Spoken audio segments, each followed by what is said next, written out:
Flamengo comemora o grande reforço para essa final. E é desse jeito que volto nesta sexta-feira de pré-jogo para trazer as últimas novidades importantes do nosso Palmeiras. Se inscrevam no canal e deixem seu like. Pelas informações que chegam direto de Lima, o clube carioca, que estava com o pé atrás sobre o seu sistema defensivo, recebeu nesta tarde a confirmação de que o zagueiro Léo Ortiz, que estava lesionado, acabou sendo liberado pelo ODM. Em compensação, o atacante Pedro não foi garantido e pode aparecer como uma peça surpresa para acabar atrapalhando os planos do Abel Ferreira. Em nota oficial feitas pelos setoristas, Palmeiras está deixando bem claro internamente que o Flamengo pode continuar fazendo esse joguinho e que do lado de cá estaremos prontos. Eles podem vir do jeito que for e vamos estar sim preparados para enfrentá-los. Vitor Roque e Flávio Lopes passaram por uma rotina intensa e não será esse retorno do Léo Ortiz que vai fazer o nosso sistema ofensivo fracassar. Esse estilo de recado que o Palmeiras está adotando não é para colocar o Flamengo como vítima ou como clube que está sendo subestimado, não.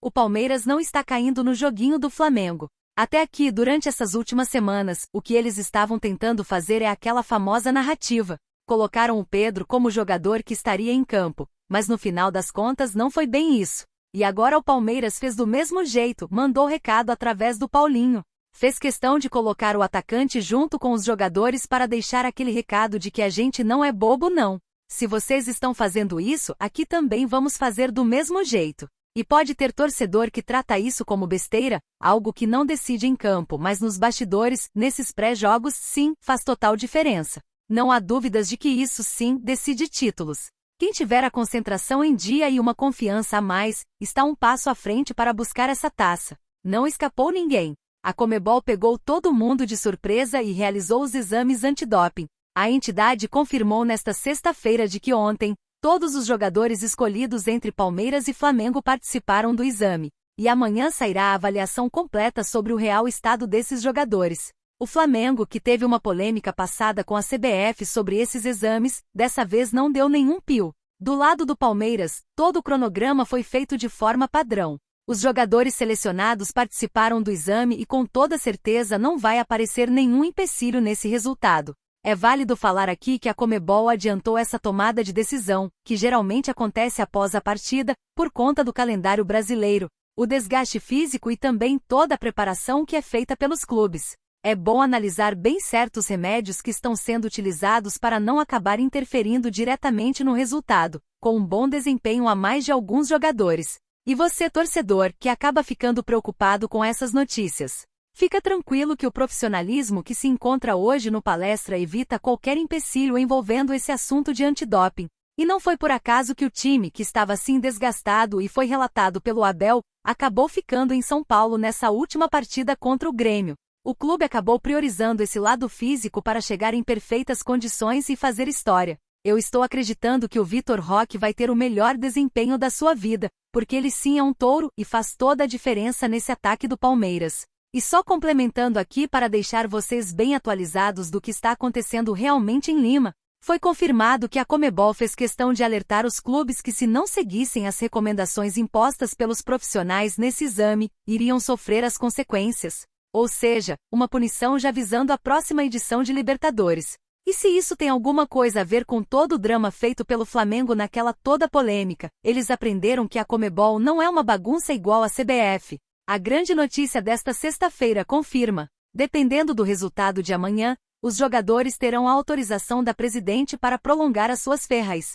Até onde se sabe pelo que foi divulgado pela imprensa nesses últimos dias, a pré-temporada do clube vai se iniciar na segunda semana de janeiro. No início do Campeonato Paulista, o planejamento teve que passar por uma mudança interna, já visando a temporada de 2026. E resumindo, em caso de título, eles terão uma folga a mais.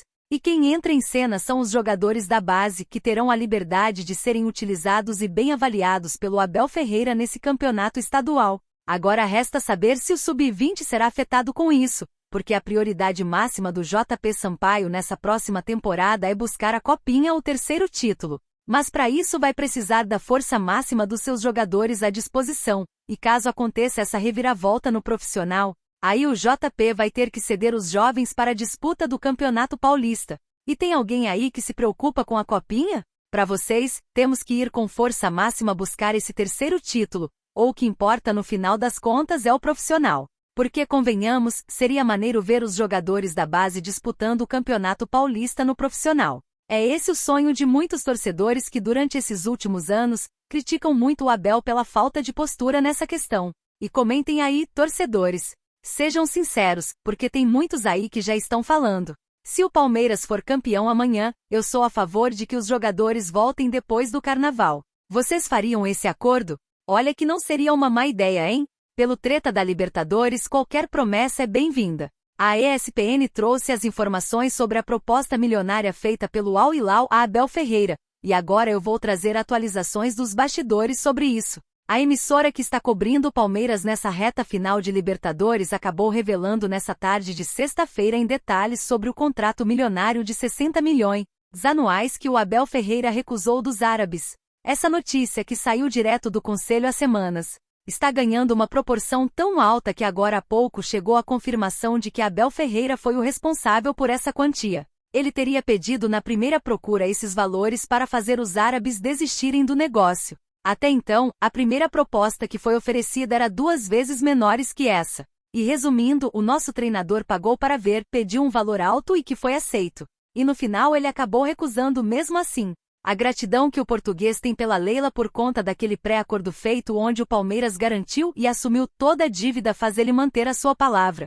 E ontem mesmo ele deixou claro isso. Não tem quem tire ele aqui do Palmeiras. Dependendo da Leila, se ela manter as palavras que quer ele até o final de 2027, nada vai ser mudado. A presidente tem um projeto com Abel.